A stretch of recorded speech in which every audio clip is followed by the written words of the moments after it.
오랜만에 뵙죠? 벌써 3개월이 지났다는 얘기입니다. 원서 접수하셨나요? 예. 1차 면제하셨죠? 그거 안 해가지고 2차 시험장 또 못 들어가는 분도 계세요.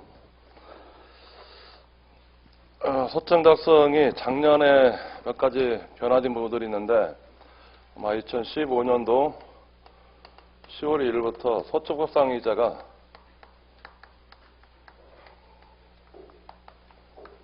이 이자가 이제 하향 조정이 이루어집니다. 연 20%에서 연 15%로 하향 조정이 이루어졌어요. 그래서 거기에 이제 청구 취재나 거기 피원들이 이제 연 20% 있는 것들을 전부 여러분들이 알아셔서 연 15%로 하향 조정 시켜야 됩니다. 또한 이제 금년에 2016년도에 2월 26일부터 송달료가 종전에는 3,550원 1위 송달료였는데요. 이게 3,700원으로 인상이 이루어집니다. 1위 송달료가 인상이 이루어졌어요. 송달 부분들은 저쪽에 뒤에 180페이지인가요? 182페이지 한번 보십시오. 거기 1위 송달료 사건들을 쭉 계산하는 분들이 있을 겁니다. 거기 밑에 1위 송달료가 3,550원이었죠? 그분들 고치십시오. 2016년 2월 26일부터 1위 송달료가 3,700원으로 이게 오릅니다. 이 두 가지 부분들이 서청 작성 작년 시험 끝나고 변경된 주요한 부분들입니다. 서초법상 이자 변경되어 있다는 거 체크하셔야 되고요. 그래서 교재에 있는 각종 연 20% 되어 있는 거를 전부 여러분들이 잘 알아셔가지고 연 15%로 전부 다 바꿔주시기 바랍니다. 자, 오늘 문제는 뒤에 연습 문제 40번 문제 부분들입니다. 연습 문제 40번 있는 부분이 있는데 오늘 문제에서 이제 주요 몇 가지 쟁점이 있습니다. 먼저 지금 토지하고 건물에 관해서 임대차 계약을 체결했어요. 토지 건물에 관하여 원래는 임대차 계약을 체결했는데 그런 임대차 계약이 체결되면서 먼저 단기 임대차 계약을 체결합니다. 그리고 이 건물에 대해서 건물을 멸실시키고 새로운 건물을 신축해서 쓰기로 약정을 합니다. 그럼 토지 건물에 와서 임대차 계약을 체결하면서 건물을 멸실시키고 그 임차인이 새로운 건물을 신축하기로 약정이 있으면은 그때는 토지 건물에 관한 임대차 계약이 그때는 건물 소유를 목적으로 하는 이걸 목적으로 하는 토지 임대차 계약으로 바뀌는 걸로 봅니다. 원래는 토지 건물에 가서 임대차 계약을 체결했다가 임대 기간이 단기이고 그리고 건물을 멸실시키고 신축 건물을 축조해가지고 임차인이 사용하기로 하는 약정이 있으면은 그 약정은 건물 소유를 목적으로 해서 토지 임대차 계약 이 계약을 체결한 걸로 봅니다. 첫 번째 논점이 이제 그 부분들이에요. 그리고 매수청원권을 행사를 해왔는데 그런 매수청원권을 행사한 자가 건물의 시가가 아니라 그 이외에도 가치 증가시킨 것, 가치를 증가시킨 부분까지 대금 요구하는 경우가 있습니다. 이 사안도 지금 그 사안들이에요. 가치를 증가시키기까지 원래 시가 부분들은 약 2억 5천이지만은 영업활동을 통해 가지고 객관적 가치를 증가시키기 때문에 매매대금으로 5억을 요구하는 사건들입니다. 그런 부분들을 어떻게 처리할 것이냐 문제하고 그다음에 매매대금, 대금에 대해서 그 대금에 관한 지원이자도 같이 구해오는 경우가 있습니다. 그런 경우에 그 동시항변권 관련돼 가지고 동시에 관계 있으면은 자기 이행물을 완료시키지 않으면은 지원이자 이런 것들은 구하지 못하는 것들입니다. 또 한 가지 임대차 계약을 체결하면서 계약의 내용 중에 세 번째 있는 내용이 있을 거예요. 임차인은 식당업을 위해서 기존 건물을 철거하고 건물을 신축할 수 있지만은 건물을 신축한 경우에는 기간 만료 시에 신축한 건물을 임대인에게 인도한다는 규정입니다. 이 약정은 임차인에게 일방적으로 불리한 약정이기 때문에 이런 약정은 임차인에게 일방적으로 불리한 약정. 일방적으로 불리한 약정이면은 이거는 이 약정은 무효가 되는 겁니다. 이 세 가지 부분들이 몇 가지 논점 있는 부분들이에요.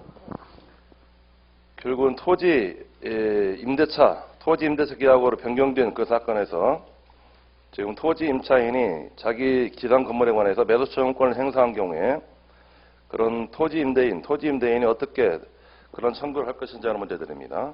사건명은 토지 인도 등 청구의소 받을 거고요. 제가 속가산정 부분들은 미래 병합 청구해가지고 합산하라는 그 문구가 있을 겁니다. 토지하고 건물에 관해서 토지 인도하고 건물 인도를 구하고 그 건물에 관해서는 매매를 원인으로 소유권 이전을 구하는 사건이 있기 때문에 뒤에 속가산정 내역들을 쭉 보시면 될 거예요. 그리고 3억이면은 만분의 40 곱해가지고 5만 5천 원을 더해줍니다. 청구 취지는 피고는 원고로부터 금 3억 원을 지급하는 동시에 이 금 3억 원은 원래 임대차 보증금 5천만 원하고 매매대금, 건물에 관한 매매대금 2억 5천 원 합천 금액입니다. 이거는 상환이행 청구를 하셔야 돼요. 3억 원을 지급하는 동시에 별지 목록 해제 건물에 관하여 2015년 2월 1일이 매도청구권을 행사해가지고 그 매도청구권에 관한 행사 내용을 담은 내용증명서가 도달을 할 때입니다. 2015년 2월 1일 매매를 원인으로 한 소유권 이등기 절차를 이행하고 같은 건물을 명도하고 별지 목록 기재 토지를 인도하라. 그리고 2015년 5월 1일부터 이 토지 인도 완료일까지 월 100만 원씩 지급하라 부분들입니다. 거기 5월 1일이 맞나요? 원래 문제가 어떻게 돼 있죠? 2월 1일부터 겁니다. 5월 1일 아니라 원래는 기간이 1월 30일까지 이렇게 돼 있고 그때까지 연체 차임이 없다고 그랬어요. 그 부분이 틀렸네요.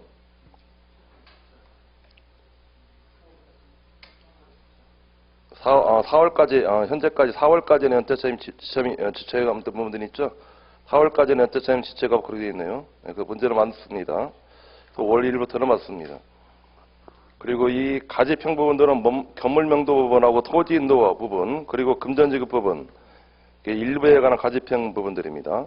그래서 특히 가한 경우, 거기에서 가에서 건물 인도하고 매매를 원인으로 한 소유권 이전기하고 건물 명도, 토지 인도 이런 것들인데 매매를 원인으로 한 소유권 이전 절차를 이행하는 것, 이거는 의사진 설명하는 판결인데 의사진 설명하는 판결에는 가지평 선고를 붙지 못합니다. 그럼 일부 가지평 선고하려면은 제1항 가에 건물 명도와 토지 인도 부분 이렇게 한정을 시켜야 됩니다. 그 부분과 나 부분들은 가지평할 수 있다. 가지평 선고는 의사진 설명하는 판결은 가지평 선고를 하지 못하게 되는 겁니다. 청구 취지를 이거를 한 항으로 가하고 나항을 이걸 한 항으로 이어서 쓰게 되면은 뒤에 해설의 청구 취지 부분이 있을 거예요. 그거를 피고는 원고로부터 3억 원에서 2015년 2월 1일부터 건물 명도 완료일까지 월 100만 원씩을 공제한 나머지 금액을 지급하던 동시에 건물에 관하여 매매를 원인으로 한 소유권 절차를 이행하고 같은 건물을 명도하고 토지를 인도하라. 이렇게 기재하는 방식도 가능합니다. 거기 3억 원에서 기간 만료인 2015년 1월 1일부터 명도 완료일까지입니다. 명도 완료일까지 100만 원씩 공제하. 경우 이게 또 1월 2일이 아니라 5월 1일이겠죠? 2000때 청구 취지 해설이 있는 거 2015년 5월 1일부터입니다. 5월 1일부터 명도 완료일까지 월 100만 원씩을 공제한 나머지 금액을 지급하던 동시에 이런 방식으로 청구 취지 쓰는 것도 상관없습니다. 청구 취지를 이거를 별항으로 빼든지 한 항으로 이어서든지 이것도 상관없고요. 한 항으로 이었을 때는 토지 부동산 표시할 때는 부동산 표시 부분을 반드시 별도로 빼는 게 낫습니다. 그렇지 않으면 청구 취지가 넉 줄, 5줄 이렇게 길어지게 되는 것들이에요. 청구 취지가 넉 줄, 5줄 길어지지 않도록 주의를 하시려면은 부동산 표시를 별지 목록으로 반드시 빼야 되는 겁니다.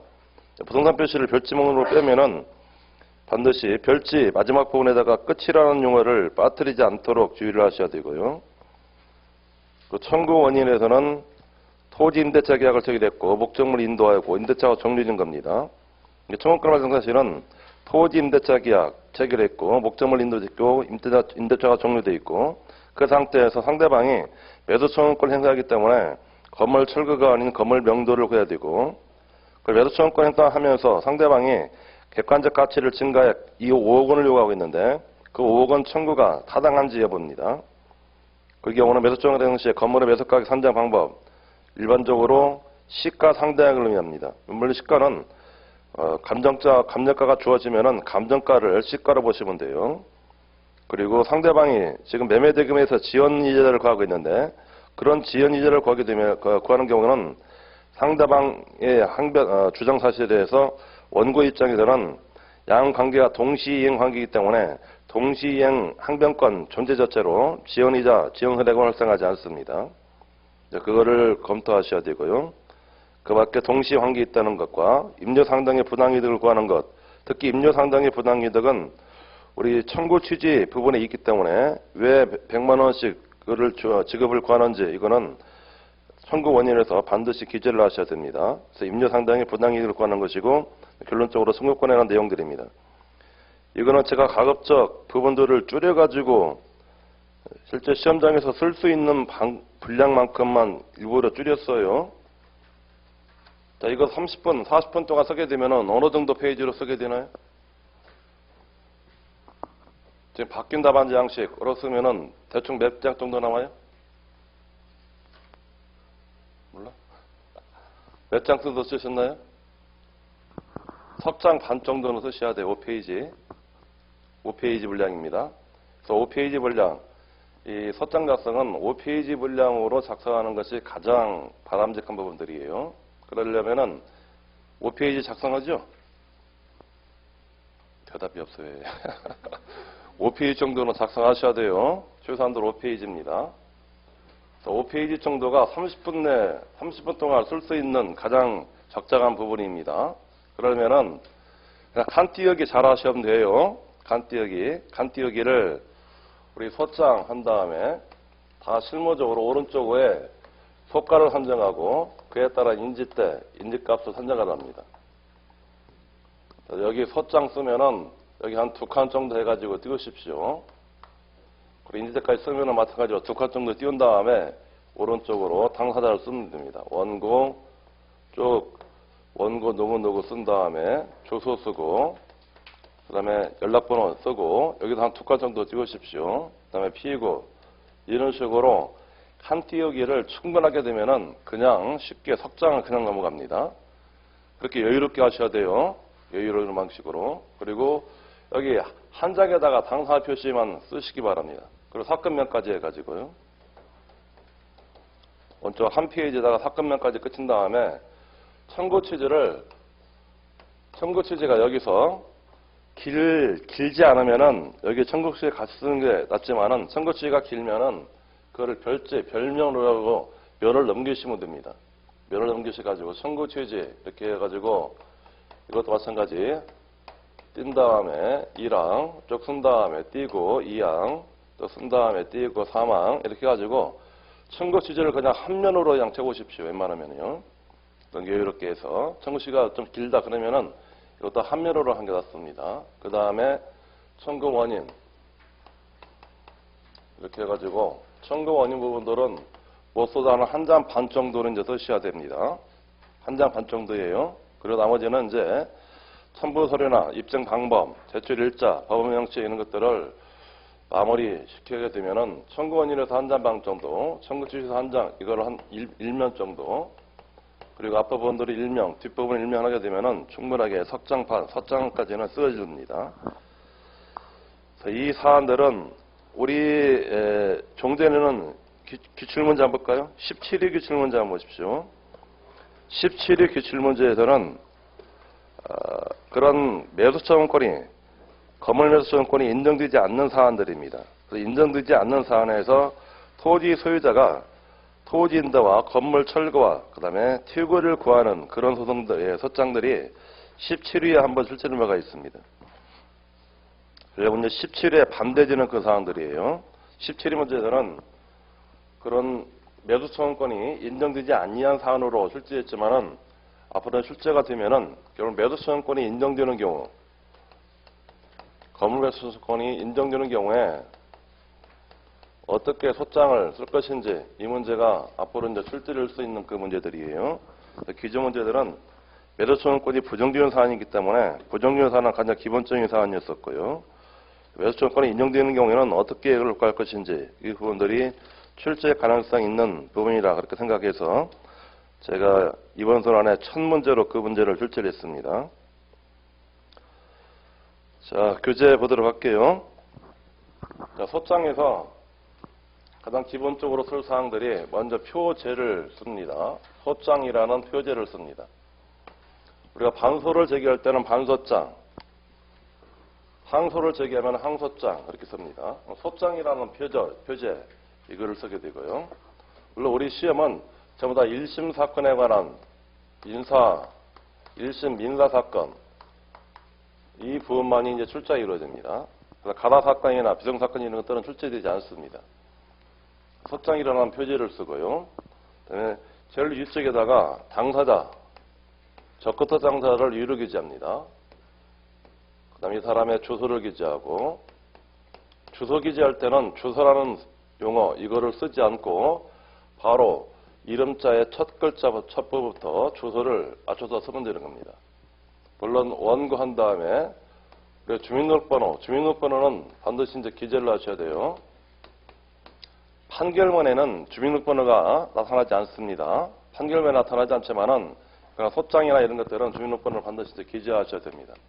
그러나 나중에 주민등록번호나 이런 것들을 기재하지 않으면은 보정명령 나올 거가 있고 또 강제 입양할 때는 주민등록번호, 채무자와 주민등록번호, 피고 주민등록번호가 기재되어 있지 않으면은 강제 입양할 때는 반드시 보정명령 나옵니다. 보정관도 나오는 거예요. 그래서 주민등록번호를 기재하셔야 됩니다. 피고 그 사람 마찬가지 주소를 쓴 다음에 그 다음에 이제 사건명을 기재하게 되는데 우리 사건명을 기재할 때는 이것도 어떤 청구의소라고 끝이 나도록 사건명을 적습니다. 사건명 이것도 마찬가지 이거 명칭을 기재하지 않습니다.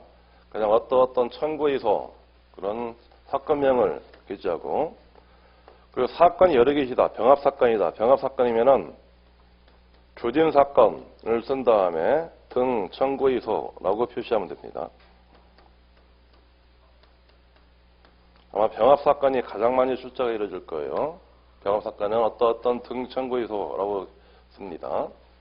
자, 사건명이 끝이 나면은 그 다음에 이제 청구 취지 이 부분들을 기재하게 되고요. 그리고 청구 취지는 우리 소장에 담으려고 하는 소송의 종류에서 이행의 소인지 또는 이게 확인의 소인지 형성의 소인지 이제 그 부분들을 여러분들이 가장 많이 암기하고 이걸 연습해야 하는 분들이 청구 취지 쓰는 것들이에요. 이행의 소에는 크게 세 가지로 나옵니다. 금전 지급을 구하는 사건, 그 다음에 특정물 인도를 청구하는 사건, 그리고 의사진술을 구하는 사건. 우리 시험도 세 가지 부분들이 번갈아 출제가 이루어집니다. 물론 가장 많이 출제하는 부분들이 금전지급을 청구하는 사건들, 이 부분들이 그동안에 가장 많이 출제가 이루어졌어요. 특정물 인도 사건, 이거 작년 시험의 예입니다. 작년 시험에는 전형적으로 임대인이 임차인 상대를 해가지고 임차 목적물 반환을 구하는 거물 명도를 구하는 소 이런 것들이 특정물 인도 청구본들입니다. 그리고 특정물 인도는 그 특정물이 토지 아니면은 건물 이제 둘 중에 하나입니다. 그러니까 자동차나 선박 이런 것들은 물건이나 이런 것들은 그런 소장 자체에나 출제되지 않습니다. 둘 중에 하나예요. 토지하고 건물에 관한 부분들이에요. 그 의사진술을 관한 경우는 그것도 둘 중에 하나인데 등기 부분들이 있고 그 다음에 채권양도를 구하는 부분들이 있습니다. 그런 채권양도하고 관념통지인 채권양도 통지를 구하는 사건들이 있습니다. 등기 사건들은 이것도 마찬가지 세 가지가 있어요. 어떤 소유권에 관한 소유권의 부분들을 이전을 구하는 사건들이 있고 등기 사건이 있고 각종 등기의 말소나 또는 말소, 회복을 구하는 사건이 있고